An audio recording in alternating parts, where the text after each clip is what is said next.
Hello students. Today we are going to study about next classification system, that is taxonomical and chemical classification system of crude drugs.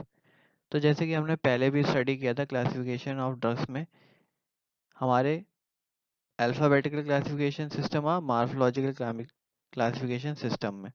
तो इस session में हम study करेंगे particularly हमारे taxonomical और chemical classification system के बारे में। So let's start. सबसे पहले बात करते हैं टेक्सोनॉमिकल क्लासिफिकेशन की। तो टेक्सोनॉमिकल क्लासिफिकेशन को बताने से पहले मैं पीछे थोड़ा सा आपको रिवाइज कराना चाहूँगा। जैसे कि हमने पिछली क्लासिफिकेशन में भी पढ़ा था मार्फोलॉजिकल क्लासिफिकेशन और अल्फाबेटिकल क्लासिफिकेशन के बारे में। तो उन दोनों क्लासिफिकेशन सिस्टम के अलग अलग सिस्टम्स से, मतलब वो इंडिविजुअली क्या है, अगर हम सिस्टम्स की बात करें जैसे अल्फाबेटिकली में हम प्लांट्स को अरेंज कर रहे थे अल्फाबेटिकली, मार्फोलॉजिकल में हम उनके मार्फोलॉजिकल कैरेक्टर्स के बेसिस पर उन्हें डिस्टिंग्विश कर रहे थे। तो ऐसे ही जब हम टेक्सोनॉमिकल क्लासिफिकेशन की बात करते हैं तो इस सिस्टम में हम प्लांट्स को डिवाइड करते हैं उनके किंगडम में, सब किंगडम में, division, class, order, family, genus और स्पीशीज के बेसिस पे। तो इस तरीके के डिवीजन को, इस तरीके के क्लासिफिकेशन को हम बोलते हैं टेक्सोनॉमिकल क्लासिफिकेशन। जैसे कि मैं स्टार्टिंग से बताना चाहूँ तो किंगडम, फिर सब kingdom, division, class, order, family, genus, species, ये पर्टिकुलर ऑर्डर रहता है। तो क्लास में हम क्या डिफाइन करते हैं, क्लास में हम ये बताते हैं कि हमारा प्लांट कैसा है, एंजियोस्पर्म है या जिम्नोस्पर्म है। एंजियोस्पर्म हमारे वो प्लांट्स हो गए जो फ्लावर्स बियरिंग होते हैं, जिम्नोस्पर्म्स हमारे वो प्लांट्स हो गए जिनके अंदर फ्लावर्स नहीं पाए जाते हैं। फिर ऐसे ही इनको अगर सब क्लास में डिवाइड करें तो सब क्लास में इनका डिवीजन हो गया डाइकोटिलेडन और मोनोकोटिलेडन्स में। डाइकोटिलेडन्स में वो प्लांट्स आएंगे जिनके सीड्स के अंदर क्या है, दो एम्ब्रियोनिक लीव्स होंगी। वही मोनोकोटिलेडन्स के अंदर, सीड्स के अंदर एक सिंगल लीफ पाई जाती है। फिर ऐसे ही और इन्हें सब डिवाइड करें तो ये सब ऑर्डर, ऑर्डर, फैमिली। फैमिली हमारी सिग्निफाई करती है कि किस तरीके के बोटेनिकल फीचर्स हैं एक पर्टिकुलर एनलिस्टेड कैटेगरी के अंदर। तो इवन जब हम आइडेंटिफाई करना चाहेंगे या कोई नॉन प्रोफेशनल बंदा भी अगर फैमिली के बेसिस पे सिमिलैरिटीज देखेगा प्लांट्स में, तो वो इजीली डिस्टिंग्विश करके असाइन कर सकता है कि ये प्लांट्स जो है ये इस फैमिली को बिलोंग करते हैं। तो ये बहुत ही अच्छा सिस्टम रहता है as per the study of professional and non professionals. फिर हमारी स्पीशीज आ गई। स्पीशीज हमारी कैटेगरी डिफाइन कर देती है किसी इंडिविजुअल प्लांट की। फिर सब स्पीशी हो गई। सब स्पीशी का मतलब हो गया स्पीशीज फर्दर लेवल्ड, उसको और ज़्यादा तोड़ दिया जाता है। फिर वैरायटी, वैरायटी में और ज़्यादा उसको स्लाइटली डिफरेंसेस बेस पे स्पीशीज को अलग अलग किया जाता है। अब बात करते हैं टेक्सोनॉमिकल के और कुछ स्पेसिफिक क्लासिफिकेशन में। यहाँ पे हम वैरायटी की बात करते हैं। तो वैरायटी क्या चीज़ डिनोट करती है? वैरायटी, जब भी शब्द हमारे जहन में आता है तो वैरायटी से हमें पता चलता है कि कोई भी ऐसी चीज़ जिसकी कोई और ऑल्टरनेटिव कैटेगरी है उसके जैसी ही, लेकिन कुछ और स्पेसिफिक करेक्टर्स हैं उसके अंदर। तो प्लांट्स के अंदर भी वैरायटीज हमें मिलती हैं। तो ये वैरायटी क्या डिनोट करती है? ये वैरायटी डिनोट करती है कि ऐसे प्लांट को जिसके अंदर बहुत ही स्लाइट सा डिफरेंस होता है अगर हम किसी पर्टिकुलर स्पीशी को स्टडी कर रहे हैं उसके कंपैरिजन में। ये जो डिफरेंस होगा ये बहुत ही ज़्यादा स्मॉल होगा बट सिग्निफिकेंट होता है। अगर लैटिन टर्म में बात करें, वैरायटी को हम वेराइटस के नाम से डिनोट करते हैं। और ये वैरायटी हमारी जनरली जीनस के नेम के बाद में लिखी जाती है, after genus and species name, and the individual variety name begins with var. Secondly बात करते हैं फॉर्म की। फॉर्म क्या चीज़ होती है? तो फॉर्म डिनोट करती है plant with in a species जिसके अंदर क्या है, बहुत माइन्यूट सा, माइनर सा बोटेनिकल डिफरेंस होगा। या तो वो कलर का हो सकता है, फ्लावर के कलर का, या लीव्स के शेप का, मतलब बहुत माइन्यूट सा बोटेनिकल डिफरेंस होगा। फिर जो प्लांट नेम है उसको राइट किया जाता है after genus and species name, और फॉर्म नेम को स्मॉल एफ से मेंशन किया जाता है before the name of individual variety. Last हमारा आता है कल्टीवर। अब कल्टीवर का क्या मतलब होता है? कल्टीवर का मतलब होता है कल्टीवेटेड वैरायटी। कल्टीवेटेड वैरायटी का मतलब हो गया एक ऐसा प्लांट जिसका ओरिजिनेशन हो रहा है हमारे नेचुरली या deliberately through hybridization and can be reproduce vegetatively और बाय सीड। या कल्टीवेटर मतलब हो गया हमारी कल्टीवेटेड वैरायटी जो कमर्शियली कल्टीवेट की जाती है, या तो हाइब्रिडाइजेशन की मदद से या नेचुरली वो खुद से कल्टीवेट होती है। इसको लिखते किस तरीके से, इसको लिखा जाता है प्लांट नेम के बाद जीनस स्पीशीज नेम लिखी जाती है in the language of the person जो उसे डिस्क्राइब कर रहा है, and it is either written in single quotation marks और as CV in the form of name. तो ये कुछ हमारी स्पेसिफिक क्लासिफिकेशन के अंडर में ही चीजें आती है, वैरायटी, फॉर्म ऑफ कल्टीवर। अब बात करते हैं एग्जाम्पल की। तो टेक्सोनॉमिकल क्लासिफिकेशन सिस्टम का एक सिंपल सा एग्जाम्पल मैंने आप टेक्स्ट बुक से लिया है, जैसा कि आप देख सकते हैं ग्राफ की फॉर्म में। तो यहाँ पे देखिए किस तरीके से डिवीजन किया गया है हमारी एस्टेरेसिया फैमिली को बिलोंग करने वाले प्लांट्स को। तो जैसा कि मैंने बताया था आपको, किंगडम, किंगडम से हमें पता चल जाता है कि वो प्लांट की स्पीशी है या एनिमल की स्पीशी है। तो किंगडम के अंदर देखिए जैसे कि यहाँ पर डिवीजन दिया हुआ है प्लांटे, यानी कि ये प्लांट की एक स्पीशी है हमारी। सेकंड हमारा आता है सब किंगडम। अब किंगडम के अंदर हमने डिवीजन कर दिया, तो डिवीजन करने के बाद हमें जो मिला वो होता है ट्रिक्यून बायंटा। ये इस कैटेगरी की सब किंगडम है इसका। फिर इसको सब किंगडम को फर्दर सब डिवाइड किया गया है सब डिवीजन के अंदर। तो सब डिवीजन के अंदर जैसा कि आप देख सकते हैं, ये हमारा कैटेगरी आती है स्पर्मेटोफाइटा। स्पर्मेटोफाइटा जैसे कि आप जानते ही हैं क्या चीज होती हैं, ये सीड बियरिंग प्लांट्स होते हैं हमारे। स्पर्मेटोफाइट्स जितने भी होते हैं ये हमारे सारे सीड बियरिंग होते हैं, and is collectively use for flowering plant, जिनके अंदर फ्लावर्स होते हैं उन्हें स्पर्मेटोफाइट्स बोला जाता है। सेकंड हमारा फिर फर्दर आता है डिवीजन। डिवीजन में आप देख सकते हैं जैसे कि कैटेगरी का नाम है मैग्नोलियो फाइटा। अब मैग्नोलियो फाइटा का क्या मतलब हुआ, मैग्नोलियो फाइटा इसका हमारा क्या है, डिवीजन है। तो इनको हम एंजियोस्पर्म्स भी बोला जाता है, क्योंकि ये एक तरीके के फ्लावरिंग प्लांट्स होते हैं और ये बहुत ज़्यादा डाइवर्स नेचर के होते हैं, यानी इकोलॉजिकली डोमिनेंट होते हैं और बहुत इंपॉर्टेंट रोल प्ले करते हैं लिविंग प्लांट्स का फाइटा में। फिर हमारी सब क्लास की आ गई, सब क्लास में हमारा आ गई Asteridae. Asteridae category को ये बिलोंग करते हैं। फिर हमारा इसका ऑर्डर आ गया एस्टरेल्स और इसकी फैमिली आ गई एस्टेरिएसी। तो ये भी हमारे क्या है, एक तरीके के फ्लावर बियरिंग प्लांट्स हैं। तो ये एक तरीके का हमारा टेक्सोनॉमिकल क्लासिफिकेशन सिस्टम मैंने यहाँ पे आपको एक्सप्लेन करने की कोशिश की इस पर्टिकुलर चार्ट की मदद से। तो यहाँ पे जिस तरीके से डिवीजन किया गया है, तो जो भी हमारा बायोलॉजिस्ट है या फार्माकोग्नोसिस्ट है, जब वो किसी पर्टिकुलर प्लांट की स्पीशी को स्टडी कर रहा है, तो वो इस सिस्टम को स्टडी करके इजीली डिटेक्ट कर सकता है कि उसका किंगडम क्या रहा होगा प्लांट का, फिर उस किंगडम के अंदर उसका डिवीजन क्या है, उसकी रैंक क्या है, फिर उसका सब डिवीजन क्या है, कौन सी क्लास को बिलोंग करता है वो, उसका ऑर्डर किस तरीके का है, कौन सी फैमिली को वो बिलोंग करता है। तो यहाँ से इस सिस्टम की हेल्प से जो हमारा टेक्सोनॉमिकल क्लासिफिकेशन सिस्टम है, जिसे हम टेक्सा भी बोलते हैं, तो यहाँ से हम इजीली डिटेक्ट कर सकते हैं हमारे प्लांट्स की डिटेल्ड बॉटेनिकल स्टडी करके, यानी कि हम पूरी उसकी बॉटनी को स्टडी कर सकते हैं इस सिस्टम को स्पेसिफिकली यूज करके। बात करते हैं मेरिट्स और डीमेरिट्स की, कि क्या क्या डीमेरिट्स और मेरिट्स होती हैं हमारे टेक्सोनॉमिकल क्लासिफिकेशन सिस्टम की। सबसे पहले बात कर लेते हैं मेरिट्स की। तो मेरिट्स का सबसे पहला पॉइंट जैसे कि आप देख सकते हैं, evolutionary developments are understood under taxonomical classification. अब यहाँ पे दो शब्द यूज किए गए हैं, इवोल्यूशनरी डेवलपमेंट। इवोल्यूशनरी डेवलपमेंट का मतलब हो गया किस तरीके से प्लांट इवॉल्व हुआ, कहाँ से ओरिजिन हुआ था उसका, और कैसे कैसे उसने अपने आप में चेंजेस लाए, क्या क्या चेंजेस हुए उसके जेनेटिक्स में, बायोलॉजिकल सिस्टम में, बायोलॉजी में, ओवरऑल स्ट्रक्चर में, मतलब किस तरीके से उसने अपने आप को इवॉल्व किया है। वो सारी चीज़ें हम क्या टेक्सोनॉमिकल क्लासिफिकेशन सिस्टम में इजीली पढ़ सकते हैं। वो जैसे कि मैंने आपको बताई दिया किस तरीके से, कि प्लांट्स की हमने सबसे पहले क्लास देख ली, फिर उसकी सब क्लास देख ली, फिर ऑर्डर देखा, सब ऑर्डर देखा, फैमिली देखी, सब फैमिली देखी, जीनस देखा, स्पीशीज देखी, वैरायटी देखी, फॉर्म देखा, फिर अल्टीमेटली उससे कल्टीवेशन किस तरीके से होता है, वो सारी चीज़ें हमने स्टडी करके देख ली टेक्सोनॉमिकल क्लासिफिकेशन सिस्टम के अंडर में। तो हम इजीली अब पता लगा सकते हैं कि हमारा प्लांट का मेन ओरिजिन क्या था और किस तरीके से आज के प्रेजेंट टाइम में वो हमें मिलता है, क्या क्या केमिकल कॉन्स्टिट्यूएंट्स उसके अंदर प्रेजेंट हैं, मतलब क्या क्या चेंजेस उसके अंदर आए हैं।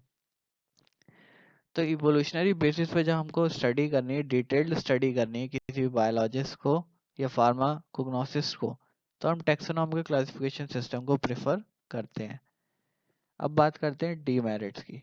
तो डीमेरिट्स का सबसे पहला है, it fails to recognize organize and organize form of crude drug. अब हम शुरू से ही और डिटेल में बात करते हुए चले आ रहे हैं ऑर्गेनाइज और अनऑर्गेनाइज ड्रग्स के बारे में। तो आई होप अब तक आप लोगों को क्लियर हो चुका होगा कि दोनों टर्म्स में डिफरेंस क्या होता है और क्या क्या स्पेसिफिक एग्जांपल्स हैं दोनों ही टाइप के। तो टेक्सोनॉमिकल क्लासिफिकेशन सिस्टम में यहाँ पे ये बायसनेस देखने को मिलती है कि हमें ऑर्गेनाइज और अनऑर्गेनाइज ड्रग में कोई भी डिफरेंशिएशन नहीं दिया गया है जब हम टेक्सोनॉमिकल क्लासिफिकेशन सिस्टम को स्टडी करके देख रहे हैं। सेकंड हमारा आता है chemical nature of constituents and therapeutic significance of crude drug not included. अब यहाँ पे ये सेकंड पॉइंट हमें देखने को मिलता है कि जो हमारा केमिकल नेचर है कॉन्स्टिट्यूएंट्स का और थेरापेटिक इफेक्ट जो है क्रूड ड्रग का, वो दोनों ही चीज़ें यहाँ पे इंक्लूड नहीं की गई हैं, क्योंकि जैसा कि हमने स्टडी करके देखा यहाँ पे प्लांट्स को इवोल्यूशनरी बेस पे डिवाइड किया गया है, ना कि उसके कॉन्स्टिट्यूएंट्स की बात करी है, ना ही उसके थेरेपेटिक यानी मेडिसिनल इफेक्ट के बारे में बात की गई है। तो जाहिर सी बात है ये बहुत बड़ा ड्रॉबैक है इस सिस्टम का। अब इनिशियली अगर हम बात करें तो ये क्लासिफिकेशन सिस्टम हमें बहुत ही ज़्यादा इंटरेस्टिंग लगेगा, बट जो हमारी बहुत सारी ड्रग्स हैं वो रिप्रेजेंट करती हैं हमारे एंटायर प्लांट्स को, और which while denote plant parts process systematically, और कुछ हमारे प्रोडक्ट्स होते हैं। वही वाली बात यहाँ पे आ गई ऑर्गेनाइज और अनऑर्गेनाइज ड्रग्स के फॉर्म के बारे में, कि यहाँ पे हमें ना तो प्लांट के पार्ट्स के बारे में पता चल रहा है, ना ही उनसे प्रोड्यूस होने वाले प्रोडक्ट्स के बारे में। तो ये कुछ स्पेसिफिक हमारे ड्रॉबैक्स हैं इस क्लासिफिकेशन सिस्टम के, जो बहुत ही मेजर रोल प्ले कर रहे हैं हमारे डिसएडवांटेजेस के तौर पे। अब बात करते हैं केमिकल क्लासिफिकेशन की। तो केमिकल क्लासिफिकेशन सिस्टम में हम क्रूड ड्रग्स को क्लासिफाई करते हैं उनके केमिकल नेचर के बेसिस पे, मतलब किस तरीके का केमिकल प्रेजेंट है हमारे प्लांट के अंदर। तो जैसे कि मैंने आपको पहले भी बताया था, हर प्लांट के अंदर क्या है, कोई स्पेसिफिक केमिकल कॉन्स्टिट्यूएंट होता है। उस केमिकल कॉन्स्टिट्यूएंट की वजह से ही उसकी कोई मेडिसिनल प्रॉपर्टी होगी, कोई थेरापेटिक यूज होता है। तो जब हम क्या है ड्रग्स को क्लासिफाई कर रहे हैं उनके अंदर प्रेजेंट केमिकल्स के बेसिस पे, उसको हम नाम देते हैं chemical classification of crude drugs. अब इसमें हमारी different kind of categories involve होती हैं, जैसे कि ग्लाइकोसाइड्स, जिसमें हमारे दो तरीके के मॉलिक्यूल मिलते हैं आपस में, ग्लाइकॉन और ए ग्लाइकॉन, यानी शुगर पार्ट और नॉन शुगर पार्ट मिलके बनाता है ग्लाइकोसाइड्स। जैसे for example digitalis leaf, liquorice, ऐसे ही हमारे एल्कलॉइड्स होते हैं जो हमारी बेसिक इन नेचर होती हैं, नाइट्रोजन कंटेनिंग हेटेरोजेनस रिंग्स में, जैसे कि नक्स फॉर्मिका, सिंकोना, धतूरा। ऐसे ही हमारे टैनिन्स होते हैं जो हाइड्रोलाइजेबल और नॉन हाइड्रोलाइजेबल होते हैं। फिर वोलेटाइल ऑयल्स होते हैं जैसे कि peppermint oil, clove oil. Lipids होते हैं हमारे, कार्बोहाइड्रेट्स होते हैं, फिर विटामिन हैं, हॉर्मोन्स हैं, प्रोटीन्स हैं, एंजाइम्स हैं। तो ये सारे क्या है, ये स्पेसिफिक मेन कैटेगरीज हैं हमारे केमिकल्स की, कि हमारा कौन सी कैटेगरी का केमिकल हमारे किस प्लांट के अंदर प्रेजेंट है, किस सोर्स के अंदर प्रेजेंट है। तो उसको जब हम क्लासिफाई कर रहे हैं इस बेस पे, तब उसको हम बोलेंगे केमिकल क्लासिफिकेशन ऑफ ड्रग्स। जैसा कि मैंने आपको बताया, केमिकल क्लासिफिकेशन में हम प्लांट्स के अंदर बहुत सारे केमिकल्स को देखते हैं। तो जाहिर सी बात है उन केमिकल्स की कुछ ना कुछ कैटेगरी भी होगी जिनके अंदर उन्हें क्लासिफाई किया जा सके। तो ऐसी बहुत सी सेकेंडरी मेटाबोलाइट जिन्हें हम बोलते हैं, वो हमारे केमिकल कॉन्स्टिट्यूएंट की स्पेसिफिक कैटेगरीज होती हैं। जैसे कि सबसे पहले आप देख सकते हैं एल्कलॉइड्स।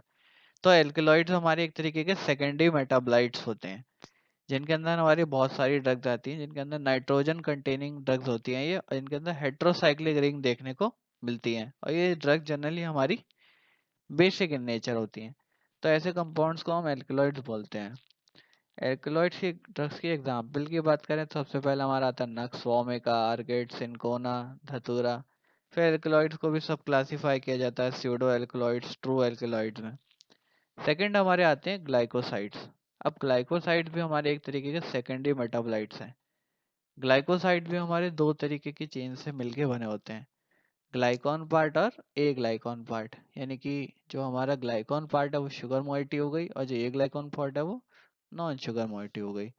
ये दोनों जब ज्वाइन होते हैं तो ग्लाइकोसाइड फॉर्म करते हैं। अब ग्लाइकोसाइड्स की जो केमिकल इफेक्टिवनेस है वो उसके ए ग्लाइकॉन पार्ट की वजह से होती है। जैसे कि सेन्ना की बात करें तो सेन्ना के अंदर में सेनोसाइड ए और बी पाया जाता है, वो भी हमारे ग्लाइकोसाइड्स की कैटेगरी में आते हैं। थर्ड हमारे आते हैं टेनिन्स। टेनिन्स भी हमारे क्या है, एक तरीके के सेकेंडरी मेटाबोलाइट्स होते हैं। ये सेकेंडरी मेटाबोलाइट्स भी हमारे बहुत इंपॉर्टेंट रोल प्ले करते हैं केमिकल्स के तौर पे। ये भी हमारे स्पेसिफिकली सेकेंडरी मेटाबोलाइट्स की कैटेगरी में आते हैं। फोर्थ हमारे हो गए कार्बोहाइड्रेट्स। तो कार्बोहाइड्रेट्स भी हमारे क्या है, एक इम्पॉर्टेंट क्लास ऑफ कॉन्स्टिट्यूएंट्स है। कार्बोहाइड्रेट जैसे कि आप जानते हैं कार्बन और हाइड्रोजन के मिक्सचर से मिलके बने होते हैं। और कार्बोहाइड्रेट्स के अंदर भी बहुत सारी ड्रग्स की कैटेगरी आ गई, जैसे हनी, इसबगोल, अगार, ग्वारगम एसेट्रा। फिर हमारे सेपोनिन्स होते हैं। सेपोनिन्स भी हमारी सेकेंडरी कैटेगरी में आते हैं। फिर हमारे रेजिन और रेजिन के कॉम्बिनेशन भी होते हैं। विटामिन और हार्मोन्स भी होते हैं। इनमें जैसे कोई ड्रग्स होती हैं जैसे east, shark level oil, oxytocin, insulin, ये हमारे हार्मोन्स की कैटेगरी में आते हैं। ये भी स्पेसिफिक रोल प्ले करते हैं हमारी अलग अलग डिजीजेस डेफिशिएंसीज में। फिर प्रोटीन एंजाइम्स भी हमारी केमिकल क्लासिफिकेशन के सिस्टम में ही आते हैं, जैसे केसीन, जिलेटिन, पेपाइन, ट्रिप्सिन। तो एंजाइम्स और प्रोटीन जैसे कि आप जानते ही हैं, प्रोटीन्स हमारे अमीनो एसिड्स के मिक्सचर से मिलके बने होते हैं। और एंजाइम्स भी हमारे एक तरीके की क्या है, प्रोटीन्स ही होते हैं जो हमारी रिएक्शंस को कैटेलाइज करने का काम करते हैं। तो ये भी एक तरीके से केमिकल्स ही हो गए। तो इन सबको हम क्या है, केमिकल क्लासिफिकेशन के अंडर में क्लासिफाई करते हैं। इसलिए जब ओवरऑल हम केमिकल क्लासिफिकेशन की बात करते हैं तो केमिकल क्लासिफिकेशन के अंदर हम केमिकल्स को कैटेगरी वाइज डिवाइड कर देते हैं। जैसे कि अभी मैंने आपको बताया glycosides, renin, volatile oil, lipids, ये सारी क्या है, स्पेसिफिक कैटेगरीज हो गई हमारे जो केमिकल्स पाए जा रहे हैं स्पेसिफिक ड्रग्स के अंदर। आप टेबल को इजीली देख सकते हैं अपनी टेक्स्ट बुक्स के अंदर, जो हमारी बहुत ज़्यादा इंपॉर्टेंट टेबल है और हम केमिकल्स को इजीली आइडेंटिफाई कर सकते हैं इस टेबल के बेसिस पे। अब बात करते हैं मेरिट्स और डीमेरिट्स की, कि इस सिस्टम की एडवांटेजेस क्या हैं और डिसएडवांटेजेस क्या हैं। तो एडवांटेजेस, सबसे पहली एडवांटेज और स्पेसिफिक और मोस्ट इंपॉर्टेंट एडवांटेज है इसकी, phytochemical studies are well perform through this system. अब आप सोच रहे होंगे फाइटोकेमिकल स्टडीज का क्या मतलब हुआ। तो फाइटो का सिंपल सा मतलब हो गया प्लांट्स, और प्लांट्स से मिलने वाले केमिकल्स की स्टडी को हम इजीली कर सकते हैं केमिकल क्लासिफिकेशन सिस्टम में। तो जैसे कि हमने पीछे भी अभी मैंने आपको डिटेल में बताया कि केमिकल क्लासिफिकेशन सिस्टम एक्चुअल में है क्या, और उसके अंदर पाए जाने वाले केमिकल्स हमारे क्या क्या इंपॉर्टेंट रोल प्ले कर रहे हैं। तो जैसे कि मैंने पता चला है आपको मेरिट्स में कि it is a popular approach for phytochemical studies. मतलब एक बहुत ही ज़्यादा पॉपुलर अप्रोच है जब हम प्लांट्स के अंदर के केमिकल्स को स्टडी कर रहे हैं, क्योंकि यहाँ पे हम क्या है, हम अपने प्लांट्स को स्पेसिफाइली क्लासीफाई कर रहे हैं उसको हमारे प्लांट्स के अंदर पाए जाने वाले केमिकल्स के बेसिस पे। और वो केमिकल्स ही हमारे फाइटोकेमिकल्स कहलाते हैं। जो हमने एल्कलॉइड्स, ग्लाइकोसाइड्स, रेनिन्स पढ़े, ये सारे हमारे क्या थे, स्पेसिफिक केमिकल्स ही थे जो हमारे ड्रग्स के अंदर हमें मिलते हैं। अब बात करते हैं डीमेरिट्स की। तो डीमेरिट का क्या मतलब हुआ। डीमेरिट में हो गया आपका, confusion occurs when a drug contains many compounds belonging to different groups. अब जाहिर सी बात है, जैसे कि मैंने आपको अभी पीछे भी बताया था कि एक प्लांट के अंदर बहुत सारे केमिकल्स पाए जाते हैं। अब जैसे फॉर एग्जांपल के तौर पे ले लेते हैं, जैसे हमारी ब्राह्मी है, ब्राह्मी ड्रग जो है हमारी, उस ब्राह्मी ड्रग के अंदर हमारा बहुत सारी ऐसे केमिकल कॉन्स्टिट्यूएंट्स हैं जो हमारे एल्कलॉइड्स की कैटेगरी को भी बिलोंग करते हैं, ग्लाइकोसाइड्स की कैटेगरी को भी बिलोंग करते हैं, और कुछ टाइप के स्पेसिफिक लिपिड्स भी या वोलेटाइल ऑयल्स भी उसके अंदर पाए जाते हैं। तो जनरली जब हम स्टडी करेंगे तो स्टडी में हम ये देख सकते हैं, जैसे एल्कलॉइड्स की कैटेगरी में भी हमें देखने को मिल जाएगी हमारी ड्रग। फिर ग्लाइकोसाइड्स की कैटेगरी में भी देखने को मिलेगी सेंटेरा एशियाटिका ब्राह्मी, जिसकी मैं बात कर रहा हूँ। वो एक स्पेसिफिक ड्रग हमारी अलग अलग केमिकल कैटेगरीज में देखने को मिलेगी। अब यहाँ पे हमें एक कंफ्यूजन क्रिएट हो जाता है कि एक्चुअल में हमारे ड्रग के अंदर कौन सा कॉन्स्टिट्यूएंट है।